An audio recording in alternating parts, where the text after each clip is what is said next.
ನಮಸ್ಕಾರ ವೀಕ್ಷಕರೇ, ನಾವೀಗ ಮುದ್ದೇಬಿಹಾಳದ ಹೆಸ್ಕಾಂ ಕಚೇರಿಯ ಟಿಸಿ ದುರಸ್ತಿ ಕೇಂದ್ರದ ಮುಂದಿದ್ದೀವಿ. ಕಳೆದ 3-4 ದಿನಗಳಿಂದ ನಾವು ಈ ಮುದ್ದೇಬಿಹಾಳದ ವಿದ್ಯುತ್ ಪರಿವರ್ತನಾ ಘಟಕದ ದುರಸ್ತಿ ಕೇಂದ್ರದಲ್ಲಿರುವಂತಹ ಟೆಸ್ಟಿಂಗ್ ಯಂತ್ರ ಬಂದ್ ಆಗಿರೋ ಕುರಿತಂತೆ ಒಂದು ವಿಶೇಷ ವರದಿಯನ್ನ ಮಾಡಿ ಅಧಿಕಾರಿಗಳ ಗಮನಕ್ಕೆ ತಂದಿದ್ವಿ. ಈ ಕುರಿತಂತೆ ಮಾಜಿ ಶಾಸಕರಾದಂತಹ ಎಸ್ ಪಾಟೀಲ್ ನಡಹಳ್ಳಿ ಅವರು ಕೂಡ ರೈತರ ಪರವಾಗಿ ಧ್ವನಿ ಎತ್ತಿದ್ರು. ಇದಕ್ಕೆ ಕೂಡಲೇ ಸ್ಪಂದಿಸಿರುವಂತಹ ಬಸವನ ಬಗೆವಾಡಿಯ ಉಪವಿಭಾಗದಂತ ಡಬಲ್ ಸಾಹೇಬರಾದಂತಹ ಎಸ್.ಎಂ. ಬಿರಾದಾರ್ ಅವರು ತಕ್ಷಣ 2 ದಿನಗಳಲ್ಲಿ ಈ ಟಿಸಿ ದುರಸ್ತಿ ಕೇಂದ್ರದಲ್ಲಿರುವಂತಹ ಟೆಸ್ಟಿಂಗ್ ಯಂತ್ರವನ್ನ ದುರಸ್ತಿ ಮಾಡಿಸಿ ಮತ್ತೆ ಮುದ್ದೇಬಿಹಾಳದಲ್ಲಿನೇ ದುರಸ್ತಿ ಆಗಿರುವಂತಹ ಟಿಸಿಗಳನ್ನ ಟೆಸ್ಟಿಂಗ್ ಮಾಡಿಸಿ ತ್ವರಿತವಾಗಿ ಟಿಸಿಗಳು ರೈತರಿಗೆ ದೊರೆಯುವಂತ ವ್ಯವಸ್ಥೆಯನ್ನ ಕೈಗೊಂಡಿದ್ದಾರೆ. ಈ ವಿಷಯವಾಗಿ ಎಸ್.ಎಂ. ಬಿರಾದಾರ್ ಅವರು ನಮ್ಮ ವಾಹಿನಿಯೊಂದಿಗೆ ಮಾತನಾಡಿದ್ದು ಅವರು ಏನು ಹೇಳಿದ್ದಾರೆ ಕೇಳೋಣ ಬನ್ನಿ.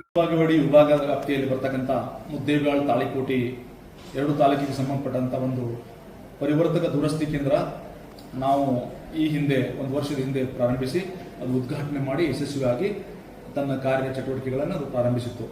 ತದನಂತರ ಕಾಲಾಂತರದಲ್ಲಿ ಆ ರಿಪೇರಿ ಸೆಂಟರ್ ದಲ್ಲಿರ್ತಕ್ಕಂಥ ಒಂದು ವಿದ್ಯುತ್ ಟೆಸ್ಟ್ ಮಾಡ್ತಕ್ಕಂಥ ಉಪಕರಣಗಳು ವಿದ್ಯುತ್ ದೋಷದಿಂದ ಹಾಳಾಗಿತ್ತು.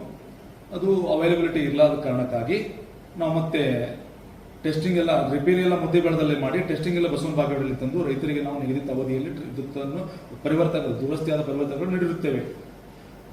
ಈಗ ಮತ್ತೆ ಮಾನ್ಯ ವರದಿಗಾರರು ಮತ್ತು ಮುದ್ದೇಬಿಹಾಳದ ಜನಪ್ರತಿನಿಧಿಗಳು ಹಾಗೂ ಗ್ರಾಮಸ್ಥರು ಅದನ್ನು ನಮಗೆ ಬೇಗನೆ ರಿಪೇರಿ ಮಾಡಿ ರೈತರಿಗೆ ಅನುಕೂಲ ಮಾಡಿಕೊಡು ಒಕ್ಕರಲಿಂದ ಕೇಳಿದಾಗ ನಾವು ಮತ್ತೆ ಅದನ್ನು ಫಾಲೋಅಪ್ ಮಾಡಿ ಬೆಂಗಳೂರಿಂದ ಸದರಿ ಸಾಮಾನುಗಳನ್ನು ತರಿಸಿ ಅದು ಮತ್ತೆ ರಿಪೇರಿ ಮಾಡಿ ಈಗ ಸುವ್ಯವಸ್ಥೆಯಲ್ಲಿ ಇಟ್ಟಿದ್ದೇವೆ. ಈಗ ಮತ್ತೆ ಪರಿವರ್ತಕಗಳು ಟೆಸ್ಟ್ ಮಾಡ್ತಕ್ಕಂಥ ಪ್ರಕ್ರಿಯೆ ಮುದ್ದೇಬಿಹಾಳದಲ್ಲಿ ನಡೆದಿರುತ್ತದೆ. ಯಾವುದೇ ರೀತಿ ರೈತರಿಗೆ ನಾವು ವಿದ್ಯುತ್ ಪರಿವರ್ತನೆ ನೀಡುವಲ್ಲಿ ವಿಳಂಬ ಆಗ್ತಾ ಇಲ್ಲ, ಸರಿಯಾದ ನಿಗದಿತ ಅವಧಿಯಲ್ಲಿ ಕೊಡ್ತಾ ಇದ್ದೀವಿ. ಈ ಒಂದು ಕಳೆದ 1 ವಾರದಲ್ಲಿ ಮಳೆಗಾಳಿಯಿಂದ ಮತ್ತು ಸಿಡಿಲಿನಿಂದ ಗುಡುಗು ಗರ್ಜನೆಯಿಂದ ಸಾಕಷ್ಟು ವಿದ್ಯುತ್ ಪರಿವರ್ತಕಗಳು ವಿಫಲವಾಗಿರುತ್ತವೆ. ಹೀಗಾಗಿ ರೈತರು ಸ್ವಲ್ಪ ಸಹಕರಿಸಿ ಸಂಭಾಳಿಸಿ ವಿದ್ಯುತ್ ಪರಿವರ್ತಕಗಳನ್ನು ಪಡೆದುಕೊಂಡು ಹೋಗಬೇಕು. ಹೆಸ್ಕಾಂದೊಂದಿಗೆ ರೈತರು ಒಳ್ಳೆಯ ಬಾಂಧವ್ಯದಿಂದ ಇರಬೇಕು. ನಾವು ಕೂಡ ಅತ್ಯಂತ ಶ್ರಮ ವಹಿಸಿ ಪರಿವರ್ತಕಗಳನ್ನು ನಿಗದಿತ ಅವಧಿಯಲ್ಲಿ ಬದಲಾಯಿಸಲು ಕ್ರಮವನ್ನು ಜರುಗಿಸುತ್ತೇವೆ. ಇದೇ ರೀತಿಯಾಗಿ ಇನ್ನು ಮುಂದಿನ ದಿನಗಳಲ್ಲೂ ಕೂಡ ಯಾವತ್ತಾದರೂ ಮತ್ತೆ ಇಂಥ ಸಂದರ್ಭಗಳು ಬಂದಾಗ ಅಥವಾ ಯಾವುದೇ ನಮ್ಮ ವಿದ್ಯುತ್ ಉಪಕರಣಗಳಾಗಲಿ ಪರಿವರ್ತಕಗಳಾಗಲಿ ವಿಫಲವಾಗಿದ್ದಾಗ ಇಮಿಡಿಯೇಟ್ ಆಗಿ ನಾವು ಅದನ್ನು ಸದರಿ ರಿಪೇರಿಗೊಳಿಸಿ ಮತ್ತೆ ಟೆಸ್ಟಿಂಗ್ ಪ್ರಕ್ರಿಯೆ ಅಲ್ಲೇ ನಡೀತಕ್ಕಂಥ ಒಂದು ಪ್ರಕ್ರಿಯೆಯನ್ನು ಅಲ್ಲಿ ಜರುಗಿಸ್ತೇವೆ. ಮುಂದುವರೆದು ಅಲ್ಲಿನ ಗ್ರಾಮಸ್ಥರಾಗಲಿ ಮುದ್ದೇಬಿಹಾಳದ ನಾಗರಿಕರಾಗಲಿ ರೈತರಾಗಲಿ ನಮ್ಮ ವರದಿಗಾರರಾಗಲಿ ಆತ್ಮೀಯ ವರದಿಗಾರರಾಗಲಿ ಎಲ್ಲರೂ ಕೂಡ ಸಹಕರಿಸಿ ನಮ್ಮೊಂದಿಗೆ ಒಳ್ಳೆ ಸಹಕಾರದಿಂದ ಇರಲಿ ಅಂತ ನಾವು ಕಳಕಳಿಯಿಂದ ಕೇಳಿಕೊಳ್ತಿದ್ದೀವಿ. ಧನ್ಯವಾದಗಳು. ರೈತರು ಇವಾಗ ಓವರ್ಲೋಡ್ ಮಾಡ್ತಾರೆ ಟಿಸಿ ಅದಕ್ಕೆ ಸುಡ್ತಾವ ಅನ್ನುವಂಥದ್ದು ಒಂದು ಮಾತುಗಳು ಸರ್, ಅದ್ರ ಬಗ್ಗೆ ರೈತರಿಗೆ ಏನಾದರೂ ಕಿವಿ ಮುದ್ದೇಬಿಹಾಳ ಮತ್ತು ತಾಳಿಕೋಟಿ ತಾಲೂಕಿನ ಸರ್ವ ರೈತರಲ್ಲಿ ನನ್ನ ಕಳಕಳಿ ಮನವಿ ಏನೆಂದರೆ, ನೀವು ಅನಧಿಕೃತವಾಗಿ ವಿದ್ಯುತ್ ಮೋಟರ್ಗಳನ್ನು ನಡೆಸಿ ವಿದ್ಯುತ್ ಭಾರ ಹೆಚ್ಚು ಮಾಡಿ ನಮ್ಮ ಪರಿವರ್ತಕಗಳ ಮೇಲೆ ಭಾರ ಹೆಚ್ಚಾಗಿ ವಿದ್ಯುತ್ ಪರಿವರ್ತಕಗಳು ಸುಡ್ತಕ್ಕಂಥ ಪ್ರಮಾಣ ಹೆಚ್ಚಾಗಿದೆ.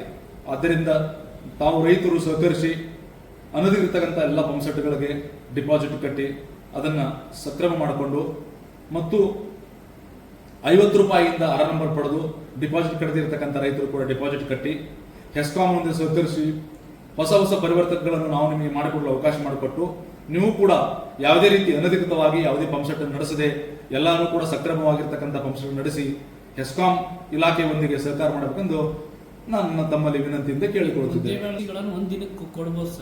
ಒಂದು ದಿನಕ್ಕೆ ನಾವು ಮಿನಿಮಮ್ 6 ಟ್ರಾನ್ಸ್ಫರ್ ನಾವು ನೀಡ್ತಾ ಇದ್ದೀವಿ. ಒಂದು ತಿಂಗಳಿಗೆ 180 ಪರಿವರ್ತಕಗಳನ್ನು ನಾವು ರೈತರಿಗೆ ಅಲ್ಲಿಂದ ನೀಡ್ತಾ ಇದ್ದೀವಿ.